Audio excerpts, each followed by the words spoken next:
హల్లెలూయా.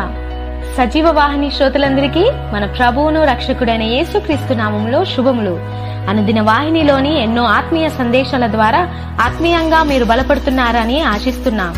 అనుదిన ప్రోత్సాహం కొరకు అనేకమైన ఆత్మీయ సందేశాలు ఇప్పుడు యూట్యూబ్ మరియు స్పాటిఫై యాప్ ద్వారా వినవచ్చు.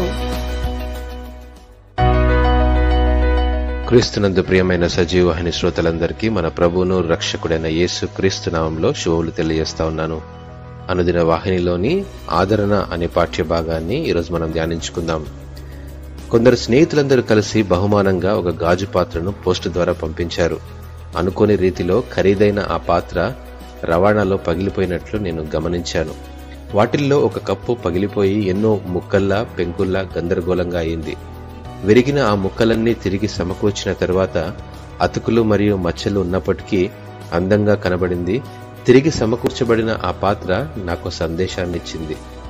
దేవుడు నన్ను కష్ట పరిస్థితుల్లో నుండి తీసుకుని వెళ్లిన తరువాత ముక్కలైనను కూర్చబడిన ఆ పాత్ర వలె నేను కూడా గట్టిగా నిలబడగలనని రుజువు చేసే మచ్చలు నాకున్నాయి. నా జీవితం ద్వారా ప్రభు ఎలా సహాయం చేశాడో అన్నది ఇతరులకు వారి కష్ట సమయాల్లో సహాయపడగలదని ఆదరణిచ్చే ఆ పాత్ర నాకు గుర్తు చేసింది. కనికరము చూపు తండ్రి, సమస్తమైన ఆదరణను అనుగ్రహించు దేవుడు, మన ప్రభు అయిన యేసు క్రీస్తు తండ్రియునైన దేవుడు స్తుతింపబడునుగాక అని కొరింథీయులకు రాసిన 2వ పత్రిక 1వ అధ్యాయం 3వ వచనంలో అపొస్తలుడైన పౌలు దేవుణ్ణి స్తుతించడం గమనించగలం. మన పరీక్షలను, శ్రమలను ఇంకా మనలను ఆయనలా చేయడానికి దేవుడు ఉపయోగించుకుంటూ ఉంటాడు. మన కష్ట సమయాల్లో ఆయన మనలను ఏ ఆదరణతో ఆదరిస్తున్నాడో అలాగే మనకిచ్చే ఆదరణ ఎలాంటి శ్రమల్లో ఉన్నవారినైనా ఆదరించుటకు శక్తి గలవారమగునట్లు మనలను సంసిద్ధులను చేసి ప్రోత్సహిస్తుంది. క్రీస్తు శ్రమలను గురించి ఆలోచించినప్పుడు దేవుడు మనలను ఇతరులను బలపరచడానికి మన అనుభవాలను వాడుకుంటాడు అని విశ్వసిస్తూ మన శ్రమలను ఓపికతో సహించడానికి ప్రేరణ కలుగుతుంది.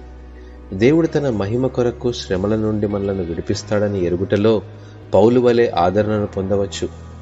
ఈ ఆదరణ ఇతరులను ఆదరించగలమని రూఢిపరచగలిగే నిరీక్షణను కూడా కలుగజేస్తుందని జ్ఞాపకం చేసుకోవాలి. దేవుడు ఈ వాక్యమును దీవించునుగాక. ఆమెన్.